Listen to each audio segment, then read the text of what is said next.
Doctor रथ अनेक मनीष को गढ़ी आम ये कहूँ जे अनेक युवक युवती जो मैंने पीएचडी करुले समय से मार्गदर्शन करिसेंती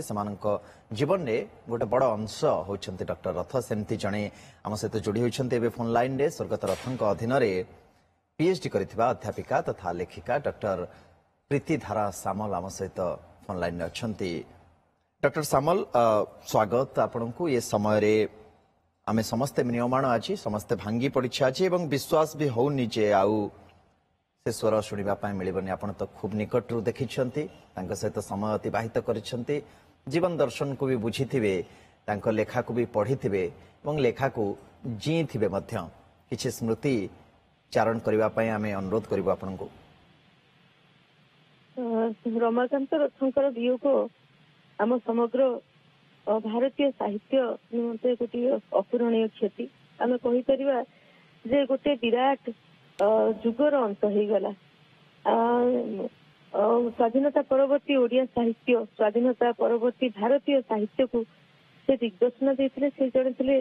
जुग परिवर्तनकारी कवि।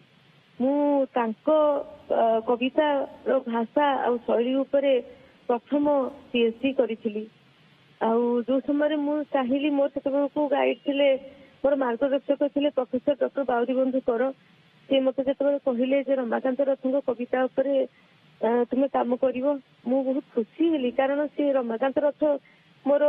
प्रिय कवि। मु रमाकांत रथों कविता पछरे पढ़ी पढ़ी पढ़ी पढ़ी मोर चेतनार गोटे एते सुंदर निर्माण होता काव्यिक चेतनार मु रमाकांत रथों को देखी नी कि कवितार से जन मुख्य पाठिका एवं कवितार विशेषत्व हूँ सी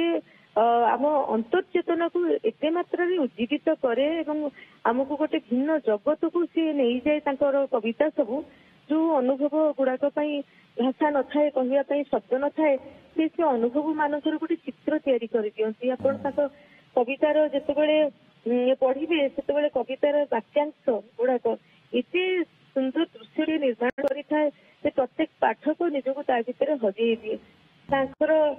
जिते सब कविता संकलन 15-16 आम निकट में पाइचु पढ़ीचु से गुड़िक ओडिया साहित्य गोटे गोटे माइल खुंट कविता शिराधा कविता यदि समग्र भारतीय साहित्य सबुठारु अधिक अनुदित आड़िया साहित्य सबुठारु बेसी चर्चित आ सबुठारु बेसी बिक्री होता कविता ग्रंथ किंतु प्रत्येक कविता सी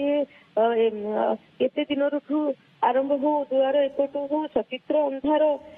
तापर सरल गणित शीतलातक प्रत्येक कविता सीमांत वास प्रत्येक गोटे गोटे माइल खुंट जीवन को बुझापी जीवन को मन भरिकी भल पाइबापी जीवन विभिन्न दिग को देखापी रमाकांत रथंकर कविता ग्रंथ गुड़िक यथेष्ट जदिओ अनेक समालोचक मृत्यु चेतनार कवि कहती कि मुझे कविता गुड़ाक पढ़े कविता गुड़ाक काम करे मत लगे ना से जीवन पथर कवि जीवन को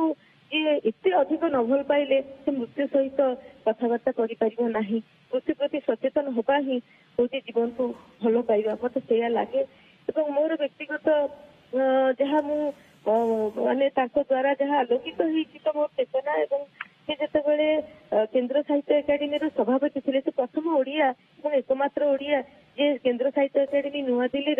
से उपसभापति भी होते से सभापति भी होते समय गोटे योजना से प्रणयन करते नवोदय योजना और से नवोदय योजनार विशेषत्व यह जे 35 वर्ष तलर युवक भी जो मानकर आदौ कौन कविता कि गप बही कि पुस्तक प्रकाशित हो सुजोग दबा मोर है कोरापुटे किंतु मोर कविता ग्रंथ समग्र भारतीय परिप्रेक्षी साहित्य परिप्रेक्षी प्रथम कविता ग्रंथ जी कि नवोदय योजना अंतर्गत अंतर्भुक्त होता सिलेक्ट होता केन्द्र साहित्य एकाडेमी छापी ये हूँ बहुत बड़ प्राप्ति मोपाई सिराधर गोटे धाड़ी अच्छी गोटे कवितार प्रथम धाड़ी से नहांती बोली आज खबर आसी माने एते दूर रे थाई कि आज तो मुझे शेष दर्शन कर पारु नाही किंतु से जहाँ आम मान कविता गुड़िक पढ़िले डॉक्टर सामल जमती लगे वर्तमान अवर्तमान सबकिछि से पूर्वरु जेमती निर्धारण करि सारथिले बा ସବୁ लिखि ଲେଖିଦେଇକି सारथिले ଯାଇଛନ୍ତି बहुत किछि लिखि ସାଂଘାତିକ ଭାବରେ ସେ ଲେଖିଦେଇକି ଯାଇଛନ୍ତି ଏବଂ ଏଇଭଳିଆ ଆଉ ଜଣେ କବି ଆଉ ଆମ ସାହିତ୍ୟକୁ ଆସିପାରିବେ କି ନାହିଁ କାରଣ ସିଏ ଅନତିକ୍ରମଣୀୟ ତାଙ୍କୁ ଅତିକ୍ରମ କରିହବ ନାହିଁ ସେ ବିରାଟ ଗୋଟେ କାବ୍ୟର ଆମେ ସମସ୍ତେ ତାଙ୍କର କୋଣାର୍କ ଥିବା ବର୍ତ୍ତମାନ ଗଠନ ଆଜି ତାଙ୍କୁ କରିଦେଇଛନ୍ତି। ମନେ ପକାଉଛେ ଏବଂ जो युवगोष्ठी बा कवितार रुचि रखिथिबा युवक युवती माने तांको केबे पढ़ी नाहंती ताहले आपण माने पढ़ंतु केवल एई कथा ही आमे कहि परिबो आपनकु आपनकर पसंद किंतु आपण माने जति पढ़िबार सुयोग पाउछन ताल निश्चिंत आपण माने पढ़िबा उचित जेंति कहउतले डॉक्टर सामल जे एमिति आउ कवि बोधुए आसीबे न आसीबे आमे कहि परिबा नै किंतु आम पाखर थिले जने जोगजन्मा जे आमको एबे छाड़ी चली जाइछंती बहुत धन्यवाद डॉक्टर प्रीतिधारा सामल।